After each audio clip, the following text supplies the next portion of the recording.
Hi everyone, I'm Zeynep Abes. I'm an artist and curator from Istanbul, Turkey, and I want to welcome you guys all for our workshop on photogrammetry. My collaborator, Joteva, is actually giving an artist talk right now, which is why she's not here. However, we've pre-recorded our lecture and tutorial for you to watch and go back and watch anytime you want um, to be able to basically do a very basic photogrammetry scan and understand the theory of it all. I will be in the YouTube comments to answer any and all questions as well as the tutorial is going. And I'd love to hear your thoughts on it as well. And yeah, if we can play the video now, that'd be great. Cool. All right, guys. So we're here today to present to you our workshop Data Garden, which is pretty much going to be a workshop on the art of photogrammetry. We're going to talk a bit about composition and volumetric collage, as well as a bit more on like virtual spaces. And we're going to go a little bit into the history of what immersive media means to us. And by the end of this workshop, you're going to have a 3D model of two actual objects in your house. Yeah, so we're going to split the day kind of in two parts. First, we'll cover what photogrammetry is, the history, how it's being used today, and then also what volumetric data is, how it functions in 3D, and how some industries use LIDAR and its potential uses. And then in the second part of the day, we're going to compose the 3D scanning into by using some design principles and then play around in Mozilla Hubs to build something together. Exactly. So hence the title Data Garden, because we're going to be having like an exhibition of your photogrammetry models in these virtual rooms on Mozilla. So just kind of going to the very, very basics of what photogrammetry means and like looking at the etymology, you can divide the word into three. And the first part, which is photos, pretty much means light, or like photos are a representation of light. The second one being graphene, which means to write or to draw. And the third being metron, which translates to measuring. So from just these very basic, simple descriptions, we can say photogrammetry is the science of measuring from light. What you're pretty much doing is taking this information or data from photographs and creating a determination of correlations between each photograph and creating an entity from it. And this like new sort of thing that can come from these photographs can be anything from like 3D models to architectural renderings to maps to orthographs, among many other things. So there is an American Society of Photogrammetry and Remote Sensing, which remote sensing is something you're going to learn more about later in Shane's lecture in the afternoon. I really like the way they describe photogrammetry, which is the science, art, and techniques of obtaining reliable information from physical objects and the environment. Now, the word information here is key because that in our day and age, it pretty much means data. But the way you create any kind of photogrammetry scan is through the data and information you gather from the photos that you take of that specific object. Yeah, so on that note, it's important to cover what is volumetric data. It describes essentially how data or information is structured in a three-dimensional space. So for example, you're all familiar with pixels, like right now our camera feeds are being transmitted to you through pixels. Sorry, I should have muted that. But they're essentially the basic building blocks of two-dimensional digital space. They have a length and a width. But if you translate that into a 3D space, a pixel turns into a voxel. So that's something that has a depth, width, and a length. And essentially gives volume to information. And it represents like a much closer representation of reality. So the way that data is structured, volumetric data is structured from photogrammetry scans is what we call point clouds that are sets of data points that actually represent objects in space. They're built in X, Y, and Z geometric coordinates. And the scan that you saw in the beginning in that video was produced through a LIDAR machine that's coming up there. Mm-hmm. And we'll learn a whole lot more on LIDAR and point clouds in a little bit more. Mm-hmm. But first, to kind of jump back in time, before the advent of photography or the ability to measure through light, early sculptors had to deal with this problem of solving measurement with accuracy in a manual way. So they used these things that are called pointing machines in the 15th century to make basically one-to-one copies of smaller clay models that they would make into a larger sculpture that's like stone or marble or wood. And these devices allow them to replicate and transfer the exact positions, like dimensions and proportions, which are essentially producing manual point clouds of volumetric data that they could render into larger models. This is also how Mount Rushmore was made, if you ever wondered how they got those proportions exact. But then in the 19th century, photography was invented, and so the advent of photogrammetry. Exactly. So photogrammetry's history can pretty much be traced back to the hands of like map makers and surveyors. Before photography was invented, map making used to be a very time-consuming job. It was very expensive. People had to actually go to those locations to make sure their measurements were right. And photography pretty much allowed for map making to become a lot more easy and accessible. And when you think of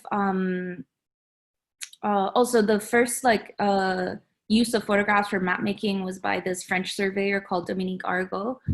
And when you think of like maps, obviously the perspective you look at a map is from like top down, right? So aerial photography became the sort of major use of creating any kind of like map for well, a variety of uses.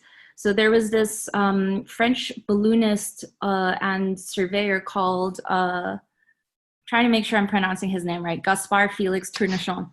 So he was the first to kind of patent the idea of using photographs for map making. He also had a nickname Nadar, which I don't know if it has anything to do with radar, but I just thought that was kind of interesting and cool. But one of the things that aerial photography was also majorly used for was by militaries, particularly in Europe.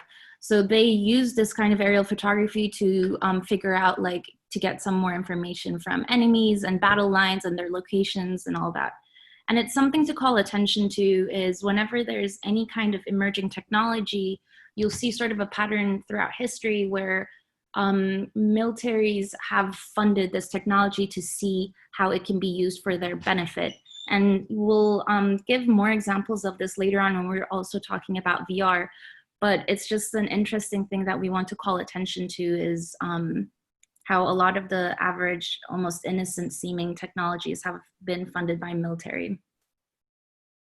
Mm-hmm. Another use of aerial photography for photogrammetry is these pigeons from the Bavarian Pigeon Corps. So they were basically situated with these little cameras that had exposures that went off every 30 seconds. And they would, you know, they didn't have the most reliable flight path, but it was sort of an easy way of getting aerial photography and also completely used by the military at the time. So it's definitely an interesting thing to think about the perspective of another animal. And then this is kind of jumping from the past into the future for a brief moment, just for a laugh, to bring you like your attention to the incredible stabilizing potential of a chicken's head. This is a fake product that's designed to show the stabilizing potential of an LG camera, but actually chickens do have really stable necks. Yeah, we just want to awesome. Honorable mention to birds and their contribution to technology. So birds are awesome. Yeah. So you can kind of get an idea of like these really early forms of photogrammetry from here. But also to just mention a little bit more about the concept of stereoscopy, which pretty much derived, like it takes its information from the same principle as human vision. So whenever you're photographing something for photogrammetry, you want to make sure that the photos are overlapping by at least 60 to 70%. And the reason for this is when you have that overlap, that's how you pretty much create a sense of depth and 3D view. An easy way for you to sort of understand this is to just hold your finger out in front of your face and just close one eye and then close the other, and you'll see how your finger is moving.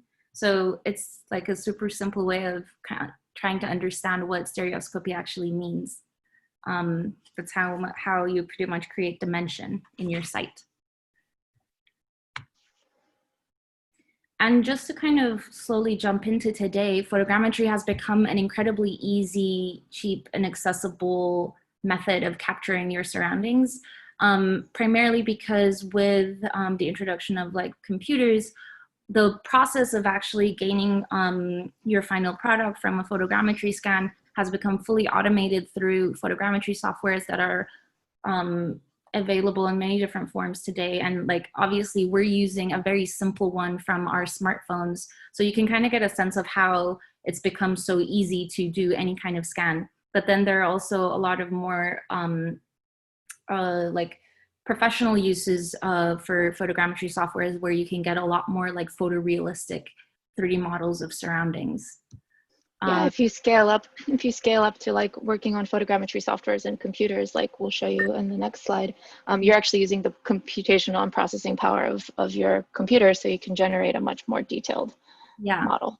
Exactly. And like even to this day, aerial photogrammetry is still widely used. So there's actually a lot of work that is being done from the footage that's gained from drones. So a lot of like game maps, or even in a lot of like CG work in movies, the actual like terrain itself tends to be taken from drone footage. Mm-hmm. Yeah, and so this is a photograph that I really like that's actually from my favorite photogrammetry software, and it's called Reality Capture. But I just think it represents in such a simple way how the method of photogrammetry works, which is to pretty much go around your object in all like 360 degrees and take a photo at every step. And we'll go more into detail on this in a second, but it's just a very simple way of like showing you how this is done. And we've also included some resources in the resource section, some more 3D softwares that you can explore if you are interested in doing this on your computers. Yeah, and one of the uses of photogrammetry that most of us probably use almost every day is actually by Google Earth, and to some extent by Google Maps. So a lot of the 3D representations we see of our neighborhoods or cities, and also like other planets, they're all derived from either satellite imagery or drone footage.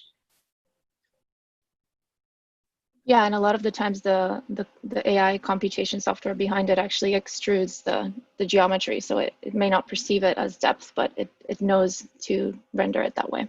Yeah, and we also get a lot of the 3D representations of like the moon and other planets through the camera systems in the telescopes that NASA has, for example. Mm-hmm. There's a lot of LIDAR sensors on those satellites. Indeed. Another huge use of photogrammetry is actually, and I'm just going to make this full screen, is for architecture, and you could have probably guessed that, but also for historic preservation. So a huge part of what architects do is creating 3D renderings, which takes them forever. And photogrammetry has sort of made this process a lot easier to have a 3D representation of that space through photographs. So you can scan anything from a whole interior of a house to a whole exterior of a house to a field, a beach, an object, a human, pretty much anything a camera can capture, you can have a 3D model of it. And this is essentially important, especially important for things that are ephemeral, like graffiti or old paintings in caves that actually might deteriorate over time or with the exposure of the breath of humans around them. Exactly. So it creates a lot of accessibility when it comes to tourism. If a site is way too old or delicate for people to actually visit physically, you can see a very accurate representation of it through the use of photogrammetry. Mm-hmm. And as Ali mentioned, one of my favorite things that artists use photogrammetry for is to preserve street art, which tends to be very temporary. And we'll see a really wonderful example of that a bit later.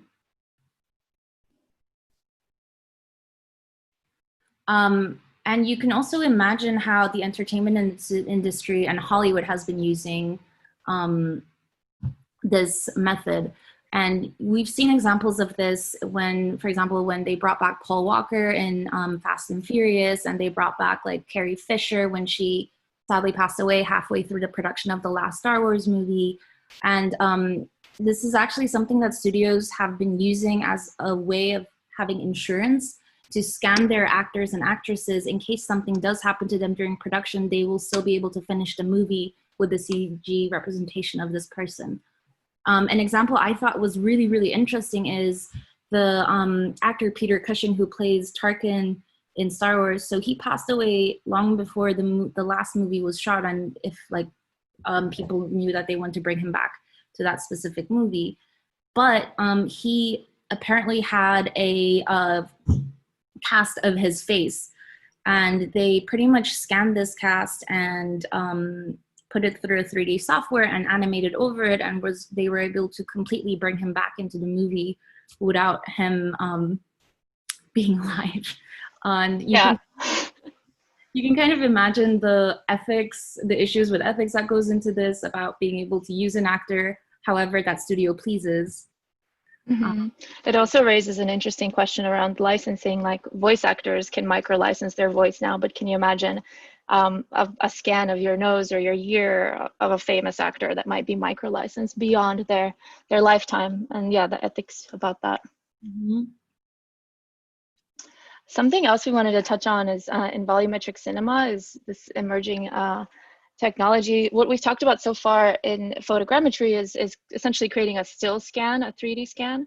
But a lot of these new studios are setting up rigs like this on the left, where they have a continuous flow of images. So they're able to actually capture motion in 3D. Like the actress on the right, this essentially has really incredible potential for AR and VR because it completely eliminates storytelling from like a single camera vantage point. And it also allows actors to act with their whole body because they're not positioning themselves towards a particular camera. There's a really interesting 10-minute TED Talk that we've included in our resources if you want to see how studios are using this on an even higher level. Mm-hmm. It's pretty incredible. Yeah. And then when we move up in the industry of science, we encounter LIDAR, which stands for light detection and ranging, and it's one of the most common methods of generating large-scale point clouds. You can think of LIDAR as a kind of light-based radar. It essentially, it has two components. It has a sensor and a light emitter. So it essentially blasts infrared light or near infrared light. And then it has a sensor that measures the reflection speed that comes back to the point of emission, which is called time of flight. And the differences in laser return times and wavelengths is then translated into a 3D point cloud representation. So this is something that you see in your Face ID detection to unlock some of the new iPhones or other phones. They've essentially blast these infrared light rays onto your face so they can really know whether it's you or not. And these remote sensing devices are used a lot in architecture, and they're attached to airplanes and drones to produce like highly accurate environmental maps. For example, on the image on the right, you can kind of see these 6 hotspots where the LiDAR scanner was probably placed. And you can also notice there's shadows that happen behind objects that the infrared light cannot protrude through, which is very relevant in the next slide. In self-driving cars, it's a technology that they use a lot. They rely on LiDAR in autonomous vehicles. It's super important to think about because although there's 10 million self-driving cars today, that number is estimated to grow to like 42 billion by 2025. And a lot of these devices use LiDAR, but because there's gaps in their vision, essentially they sometimes can't make determinations about what they're seeing because there's shadow spaces behind them. But the way they solve that is by their network connection. So they're essentially sharing point clouds with each other in order to produce a more accurate representation of real-time space. And it's a kind of a really great metaphor of working together, which we'll revisit later today in our collective collage space. Mm-hmm. And then another thing we wanted to talk about was how volumetric cinema is being produced in art and film, as well as VR. So the first film to bring your attention to is this film made by Liam Young called Where the City Can't See. And it's one of the first fiction films that was shot entirely through laser scanning technology. So they probably used a self-driving car to scan this. And it's sort of set in a not so distant future where Google Maps and urban systems and CCTV surveillance systems are kind of ruling the city. And it sort of follows a couple rebellious factory workers as they try to drift through the city to find a space where they can not be seen by the surveillance space. It's always interesting when I was telling Ellie this last night, and when you start the description of a movie with a not so distant future, and it's like, yeah, I was thinking about that after, because I think this was made in 2016, so it's pretty much like now. Yeah. The not so distant future is today. Another example of artwork, and this is by far like one of my favorite VR experiences I've ever seen. It's by, It's by a British artist collective called Marshmallow Laser Feast, which is an amazing name for a studio. They pretty much went into a forest in the UK and scanned various parts of the forest using LIDAR. And they created this VR experience called In the Eyes of the Animal. So you're pretty much taken through from the perspective of 4 different forest animals inside this forest. And it's this incredible use of technology to help you connect with nature and have this like incredible empathy with the animals that live inside this forest. If you ever come across a VR headset, this is available for free. So I highly recommend you try it. It's absolutely beautiful. And you can also get a sense of like, in the end of the day, from these either LiDAR scanning or photogrammetry scanning, you will receive a 3D asset. So you're able to completely manipulate this in any way you want through a 3D software. Yeah, like what we were showing you earlier, running this data through Houdini gives you so much potential, or any really real-time software. Exactly. So the possibilities of what artists are making with this is incredible. And that's the artist's dad who saw the piece for the first time. Very, very happy. They also made these really cool, like mossy headsets. Yeah. It's an interesting way to think about form. There's just VR. an Oculus headset in there actually, but they come up with really creative ways of like transporting you into this space without even putting a headset on. Another example that I really love, and this is by a Turkish artist group. So this is a street called Kreuzberg in Berlin, which is a neighborhood that's been going through major gentrification. And they made this piece through a very simple photogrammetry scan of the street, kind of showing you in a poetic way of what gentrification is doing to the neighborhood. And again, Kreuzberg is also like really known for its street art. So you can kind of get a beautiful sense of like the artwork in the neighborhood, but also a very sad way of showing you how it's completely changing. But also like a beautiful simulation. Yeah, also done in Houdini. Probably, yeah.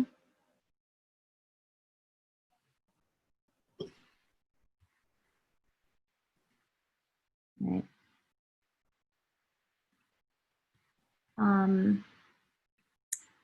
So moving on. Oh, it's not letting me move on. Okay.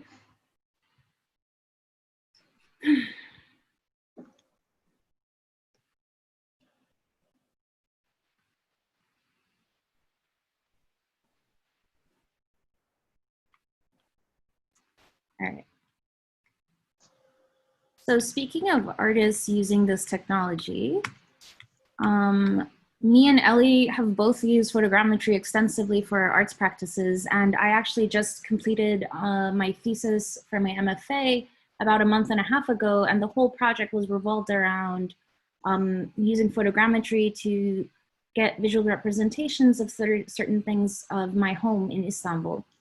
So I studied documentary and interactive media back in college, and so for me, I approach photogrammetry very much in a way of like how I can sort of capture memories. And this whole project was revolving around these memories of my home that some were constant and some were constantly changing because of the huge sort of sociopolitical structural change that Turkey is going through right now. The video that you see on the right here is a scan of my mom's dinner table that she always makes for me whenever I'm visiting home. And the one that you're seeing over here is actually this is a scan that I got through a video that my dad took walking down the Istiklal Street in Istanbul, which is one of the major streets that leads to the city center where a lot of protests happen. And again, this was just taken from a video where I just turned the video into an image sequence and put it through the photogrammetry software and managed to get this really interesting looking scan of the city. It's really beautiful, so haunting. Thank you. And it's amazing how point clouds can let you experience the ghostliness of an experience. The amount of detail that you can get from these scans is quite beautiful too. And I chose to just use the point cloud data instead of the photogrammetry because I felt like it was a better visualization of what memory is like. We actually featured this piece in the VR exhibition that we'll show you at the end of the day today. So you can actually walk through the point cloud in Mozilla Hubs. It looks really awesome. Yeah, and my work also kind of deals with memory. I started working with photogrammetry when I was researching memory at UCLA in 2015 and 2016. I was really interested in the material and organic aspects of memory though, and how they get transferred into sort of these digital databases. So the first project I did on the left was called Nemawari. And it was kind of a series of sculptures composed of organic materials gathered from different geological areas, kind of like landscape portraits, in combination with ice. And I would do a photogrammetry scan very similar to what we're going to teach you today to produce these large scale 3D scans that I would project. So kind of shifting between scales of a small, how you can look at a small space and a large space. And then for my thesis project, which is what the video you're looking at on the right, that I don't know if it's playing, I used the LIDAR-based scanner that UCLA had gotten that year. And I took these point cloud scans and made them into cyanotype prints, as well as an animation in Houdini of them ebbing and flowing in and out of each other as point clouds, literally. But the main inspiration behind that project was the idea in quantum mechanics of 0 point fields, which kind of states that even below subatomic, even below absolute zero, there are subatomic fluctuations between particles. So it's kind of really inspired by this idea that virtual particles have this ability to exchange over time. Yeah. And then something we wanted to cover with you guys also is some basic design principles, because they might be useful for you to think about as you're making your compositions later. So just very quickly, I want to talk about how a considered composition usually combines multiple parts into a unified whole and takes into consideration things like positive and negative space, as well as whether some forms are dominant or subordinate. You have large things or small things. You can also think about how elements relate to each other, like are they similar or different? When you have more variety between forms, that usually creates contrast and opposition, while unified elements kind of create a more cohesive feeling. You can also experiment with repetition to create kind of visual rhythm between your forms, or produce hierarchy where you emphasize some forms over others. And finally, consider colors. I know that you had a color theory lecture on the visible spectrum, but in color theory, colors that oppose each other on the color wheel are actually considered complementary on a physics level. When you combine those two colors as light, they produce white. When you combine them as a pigment, they produce brownish gray. But there's many different kinds of color relationships, which you can also find in our resources page if you're interested in exploring that. And some of the most important things perhaps for you to consider when you're working with 3D forms is balance and scale. So balance can be symmetrical, asymmetrical, or radial. It might be useful for you to quickly draw these sketches in your sketchbook so you can remember them. But for instance, symmetrical compositions are extremely satisfying and predictable, like the Taj Mahal. You have asymmetrical balance groups that are not identical, but they still contain elements that complement or counterbalance each other. And then there's radial symmetry, which is often found in nature. So when you're looking for the objects to scan, you can think about picking things that already have natural symmetry in them. And then proportion and scale are super important to think about. Proportion usually refers to the relative size of visual elements to each other within the space. And scale commonly refers to the size of a form when it's compared to human size. So that's something to think about when you're picking your objects, because once we place them in VR, you can actually scale them up really large and play with that, the potential of Mozilla hubs. Yep, so we really just want to go over these things just because you will be creating a composition with two objects for your exercise. So what we're going to be pretty much doing now, and we're going to watch a tutorial video to show you guys exactly how to do the scan with your app. But first off, you need to pick an object that you want to capture. So for the sake of this exercise, we want you to pick two objects and you will be creating a relationship with them with the way you sort of set them up in the scene. Second, you're going to be photographing your object. And as I mentioned earlier, a very simple way of describing how you go about creating a scan is walking around your subject and taking a photo at every step, trying to gather these images from every angle possible to have as much detail as you can. The next is going to be actually processing your photos through a photogrammetry software.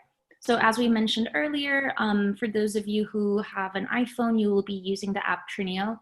And for those of you who have an Android, we'll be using the app Scan 3D. And finally, you're going to have a 3D model of those two objects after you're finished scanning and processing them. And then in the second part of the day, we'll combine them all together in Mozilla hubs. Yes.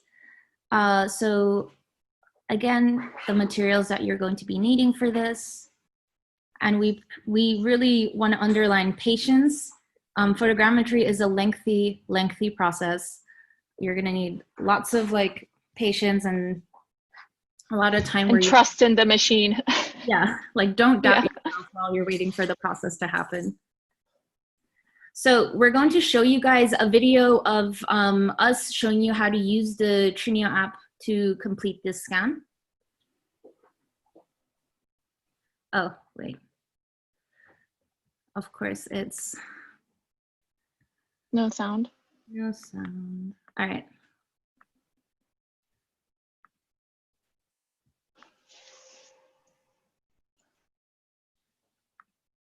Hi guys, so now that you've had Do you have sound? yes.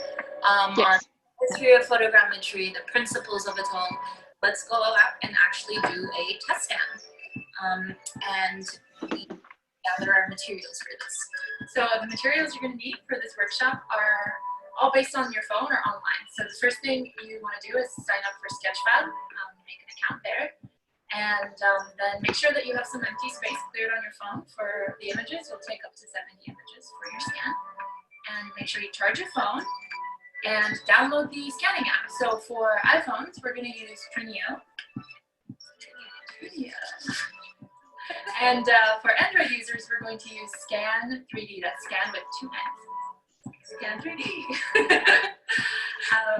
And then make sure you create accounts in those apps as well.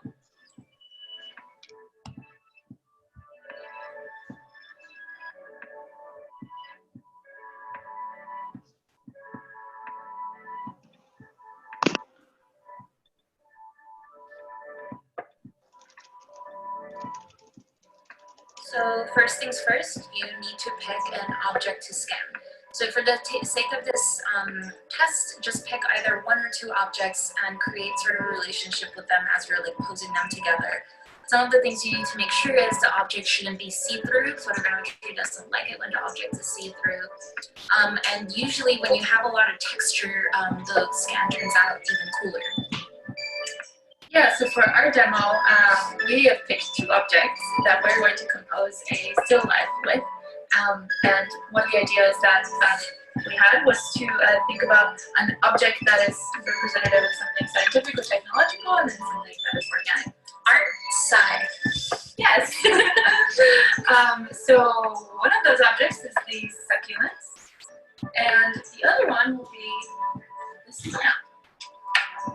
So we picked the succulents because it had so much texture on it. It won't move easily in the wind if you're shooting outside, which is what we're planning to do. And we like the idea of creating some sort of relationship between this lamp and the plant. Yeah, this lamp has never been outside and it's surrounded by plants, so we thought, why not take it into the outside world and see if we can grow some leaves. Yeah, and make it fun for yourself. So we actually ended up creating a whole story behind this. This lamp that's green, that's surrounded by 1,000 plants in this house, fell in love with these succulents. And so the scan we're creating is this lamp lovingly looking at these succulents. That's right, it's going to be a love story 3D scan. So Yeah, so make it fun. Don't just place any object and scan it. yes. And another thing about placement of what you say is to consider the light that you're going to be scanning in. You don't want any sharp shadows, so that means shooting either in shade or on a cloudy day. Or usually shooting in the middle of the day is pretty good because you won't necessarily have a lot of sharp shadows when the sun is directly above you. Yeah, so just be mindful of the lighting. The other thing is you want to make sure it's consistent lighting so it doesn't change, so that you don't have like a lit version of one side of the scan and then a version that's shadowy on the other side. Yeah, even lighting is important, and also a contrasting background. So we're going to try to avoid putting something that's similar to this color in the background. And as you see in our demo, we place a cloth underneath, so to kind of frame the still life and make it feel like it's a cohesive composition.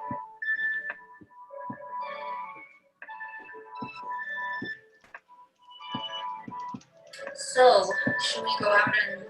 Yeah, let's do this. Let's Let's take them out. We like them out.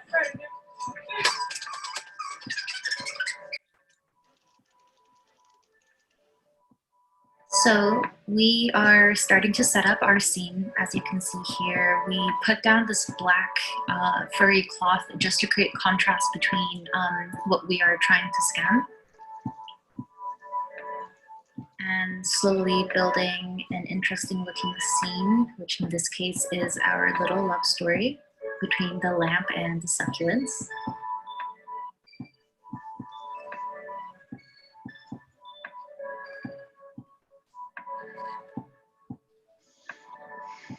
And that is our finished product. We're very proud.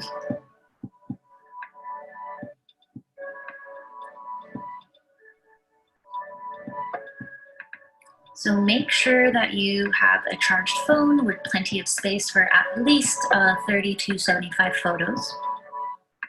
And you can see here, I've started my loop. I am using the camera in the Trinio app that actually lets me have this nice little AR loop that appears on the camera that just lets me have a path to follow.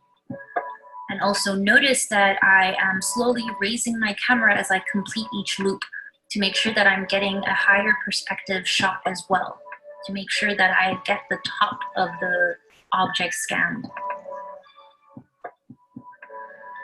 And Trinio actually limited me to the amount of photos I could take, so I couldn't do a lower angle, but I am feeling pretty good about what I'm about to get. Ellie ended up using her own phone camera and then later on uploading the photos into the Trinio app. This will give you the freedom to use more photos if you'd like.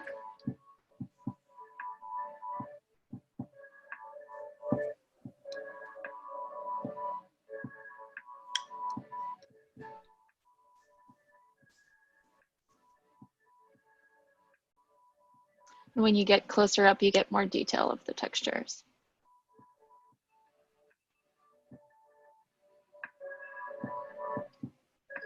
You can see here how Ellie is uploading her photos into the Trinio app. If you do this method, make sure you select them in order because the processing needs to know them in order. Now we're uploading to Trinio. This is the spot you do when you're waiting for the photos to be processed. The photogrammetry patience squad.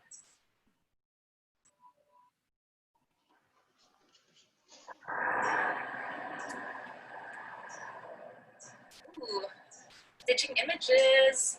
Ooh. Exciting times.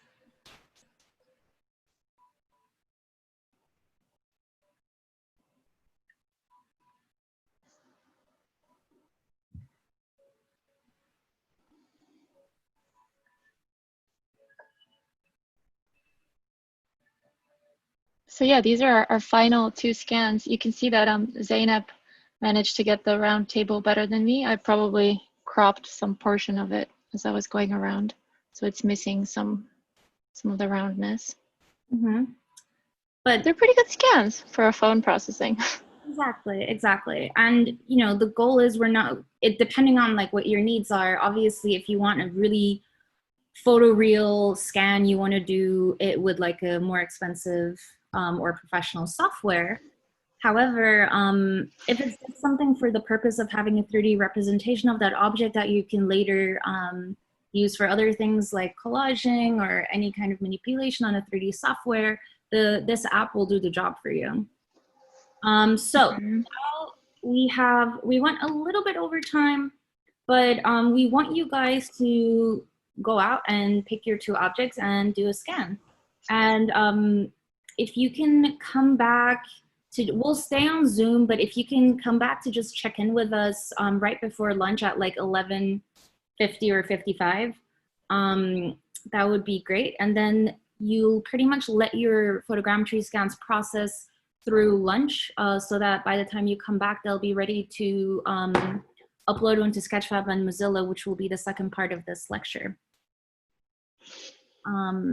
Yeah, so after you have your scans, after you have the apps downloaded, you can start thinking about setting up your composition. Consider how its scale can change. Also a background that might be contrasting or complementary in terms of color to what you're setting up. And then can you go back to the previous slide? Sorry, to just like make sure that they remember. So when you're going around in circles, make sure you overlap at least 60% and don't break the line, because the computer is going to get confused if you take another image. Exactly. And that's it. Yeah. The one other thing I want to mention is if you're planning to shoot outside, just make sure that it's not like insanely windy, because obviously if your object moves, you're going to have a funky looking scan. But yeah, I haven't been able to look at chat, but I'm seeing like 30 notifications. So we'll try to answer as many questions as we can. Again, these slides will be available for you along with the video. And this resources page might be really helpful if you want to look into more deeply about some of the things we spoke about. But yeah, I'm just gonna. Yeah, maybe we can share that with them. Yeah, I'm just gonna stop sharing my screen to look at any questions we might be having over here. But in any case, guys, if you have questions, ask right now. If not, please go off and start scanning your 2 objects, and then just come and check in with us right before lunch at 12. I'm just gonna look through the chat.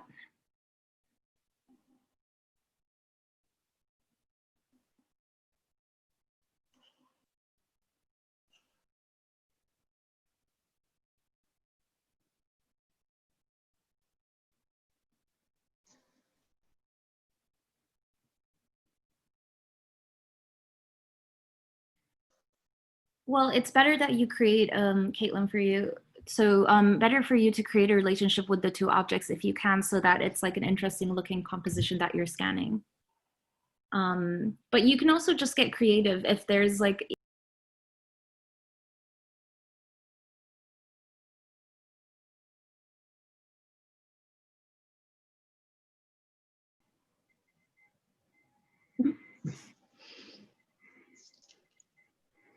We're live? Cool. Thanks everyone for joining us on this pre-recorded workshop. We just wanted to tell you that we're here for you. If you have any questions, feel free to email us, and we're always happy to help. Exactly. So the tutorial will be up on YouTube, so you can go back and watch it anytime you want. And feel free to email us with any further questions you might have. And just to mention again, that in this tutorial, we're just using a phone app to make it easy and more accessible for everybody, but there are tons and tons of softwares out there that you can use to process and get your photogrammetry scans. Yeah, we're super happy to share the open source softwares with you. So if you really have any questions, email us. We're always down to have photogrammetry conversations. Yeah, exactly. It's always interesting. Even in the comments, someone suggested to have a conversation on photogrammetry and colonialism, which I think would be like a Yes. lecture on its own. There's tons of like theory and discussions that could be had on the subject. So we are open and more than happy for anyone who wants to reach out and chat to us about this. But yeah. Totally. Let's keep the conversation going in the virtual world. Thanks for joining.